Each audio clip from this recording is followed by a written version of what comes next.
No Mês Explica de hoje, o assunto é conta de luz, tá mais caro, o que está acontecendo? O país enfrenta uma baita crise hídrica e os reflexos disso já chegam ao bolso do consumidor, ao nosso bolso, em um cenário que, convenhamos, não é fácil, né? A gente tem um aumento da conta de gás, os alimentos mais caros, pandemia, desemprego, enfim, quais são as ações que a gente pode adotar no dia a dia para tentar sentir um pouco menos os impactos da fatura mais cara no final do mês? Esses são alguns dos temas que você vai conferir depois da vinheta.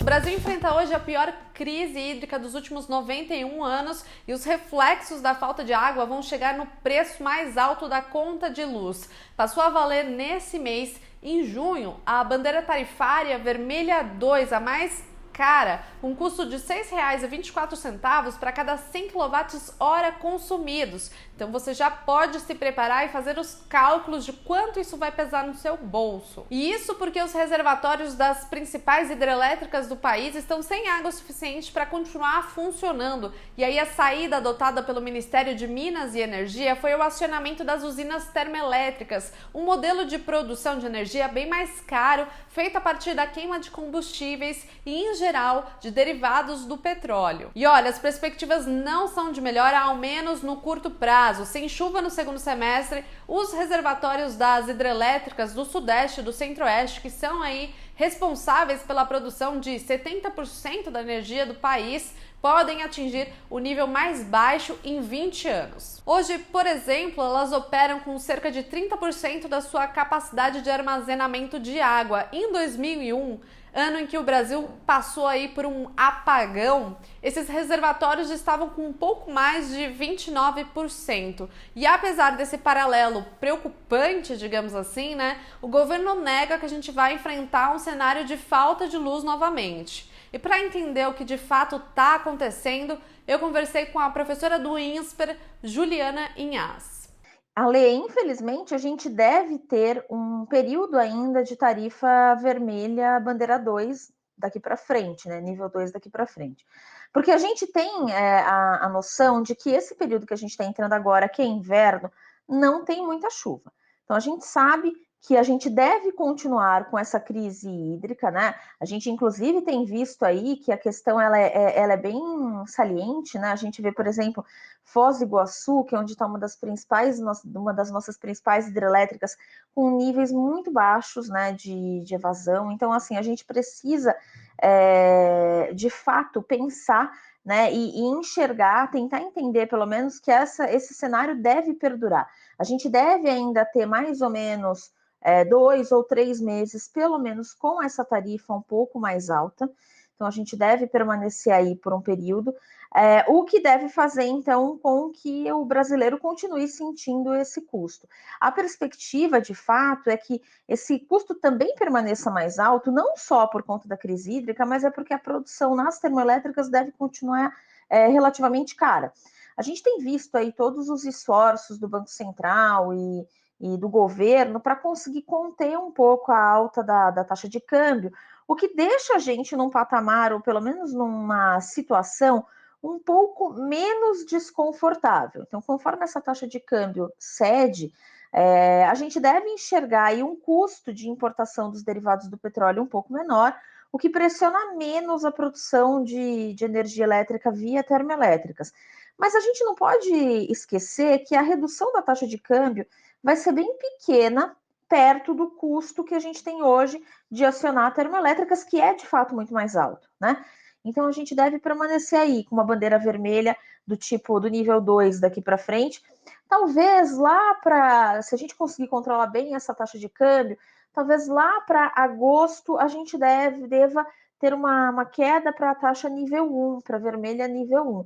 Mas isso ainda depende, óbvio, de outros tantos elementos que hoje a gente não consegue mapear. E a Juliana também explica por que as termoelétricas são mais custosas e quais as outras fontes que poderiam compor a nossa matriz energética, aproveitando aí o potencial de recursos naturais que o país tem. Uma discussão, segundo ela, que nós estamos, gente, bem atrasados. As termoelétricas são uma forma de produção de energia que depende de derivados de petróleo. né? Então, elas são mais caras porque a geração de energia é diferente do caso, por exemplo, das hidrelétricas, em que a gente usa a própria força da água para conseguir gerar a energia ali dentro das máquinas, né?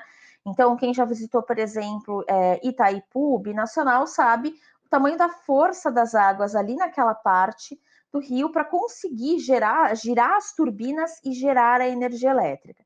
As termoelétricas, a força das termoelétricas vem justamente dos derivados do petróleo. Você coloca a queima, né, do diesel, dos derivados do petróleo ali que é utilizado para fazer com que essas máquinas girem e gerem energia.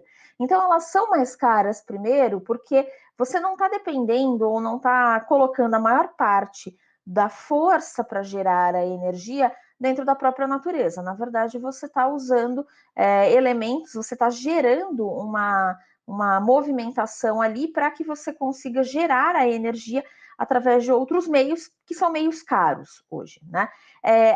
Quais são as vantagens dessas termoelétricas? Primeiro, que elas conseguem gerar energia.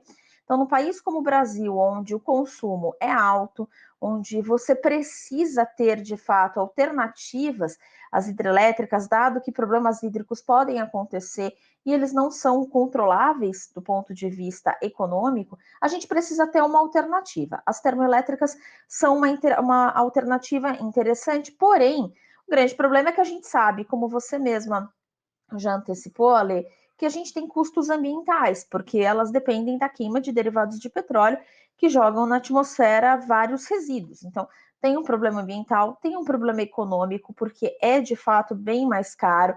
Então, o brasileiro sente bastante esse efeito. E a gente não pode esquecer também que o Brasil tem outras alternativas que, infelizmente, sempre foram muito pouco acionadas. Por exemplo, a energia eólica, que é a energia gerada a partir da força ou da movimentação dos ventos. O Brasil tem vários locais na costa que poderiam ser utilizados com muito sucesso, de uma forma muito feliz, para conseguir gerar energia, e a gente, na verdade, está bem atrasada na questão da matriz energética no Brasil. A gente hoje tem a maior parte da nossa energia sendo gerada em hidrelétricas, depois em termoelétricas, e aí quando a gente olha outros tipos de energia que são muito mais limpas e que são muito melhores para a economia, como, por exemplo, o caso das eólicas, a gente, na verdade, está bem atrasado. E é interessante citar que, apesar da necessidade de um grande investimento em infraestrutura para diversificar nossa matriz energética em toda a cadeia, né, isso também traria ganhos significativos para o país em médio e em longo prazo. Primeiro, porque o custo da geração de energia a partir de fontes renováveis, energia eólica, energia solar, são bem mais baratas porque a gente tem esses recursos de forma abundante no ambiente. Segundo, porque isso mitigaria os impactos financeiros e ambientais em situações como a gente está vivendo agora, inclusive considerando os cenários de mudanças climáticas, em que esses extremos acabam se tornando mais frequentes. E aí, diante da seca, é necessário acionar uma usina termoelétrica, que é mais custosa, e é claro, isso chega até o bolso do consumidor. Mas voltando agora para o cenário atual e considerando aí que não está fácil lidar com o aumento dos preços dos alimentos, da conta de gás e agora da luz, eu perguntei para a Juliana quais são as boas práticas que a gente pode adotar no dia a dia, principalmente para o pessoal que está trabalhando de casa, para tentar sentir aí um pouco menos o peso da conta no final do mês. O que faz, no geral, com que as contas sejam muito elevadas, não em todos os casos, é óbvio, mas para algumas residências em específico, é o uso de uma forma inadequada. Então, a gente tem que evitar desperdício, né? Deixando claro que não é o desperdício que faz a gente entrar nessa crise que a gente está.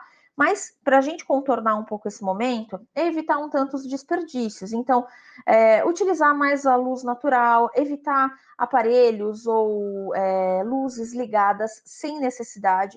Isso já certamente vai gerar uma economia para o bolso do consumidor. Para quem vai comprar aparelhos, né, que são ligados em energia, procurar sempre aqueles que têm selos de qualidade e são em metro especificados como aparelhos que consomem menos energia, né? Isso também é importantíssimo. No geral, para quem puder, evitar aqueles aparelhos que ficam com aqui naquele stand-by, né? Aquela luzinha que fica acesa e que quando você quer, você aperta o botão e o aparelho liga, porque no geral existe uma energia que fica armazenada ali e que acaba, de alguma forma, gerando um desperdício, ou pelo menos escapando um pouco daquela energia. Então é importante evitar esses tipos de desperdícios ou esses tipos de consumo que não geram bem-estar para o consumidor, né? Porque simplesmente deixar o aparelho ligado na tomada sem uso não vai gerar bem-estar, ele simplesmente está ali. E, de alguma maneira, para quem puder, pensar em quais são formas também mais eficientes do uso da própria energia elétrica. Tem muitos lugares, né, muitas residências que o pessoal reclama que nesse momento de frio a água do chuveiro demora muito para esquentar. Então, o ideal é que não é que cada um vá tomar banho, por exemplo, numa residência com várias pessoas, que cada um tome banho no horário do dia, precisando deixar o chuveiro ligado muito mais tempo, por exemplo, para que a água esquente.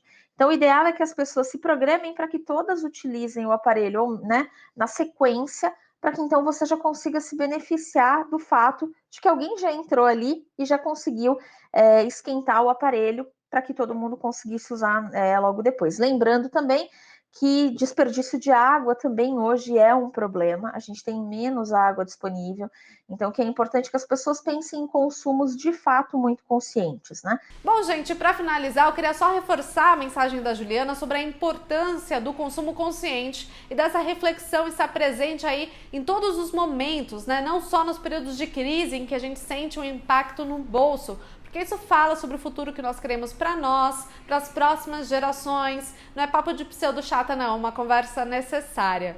Eu vou ficando por aqui então, espero que você tenha gostado desse conteúdo e se gostou de fato, né, já sabe, deixa aqui seu like, se inscreve no nosso canal, recomenda o meio para os amigos também, porque é assim que a gente consegue levar conteúdos que prestam um serviço, né, para um número maior de pessoas. A gente se encontra semana que vem então em mais um Me Explica. Tchau!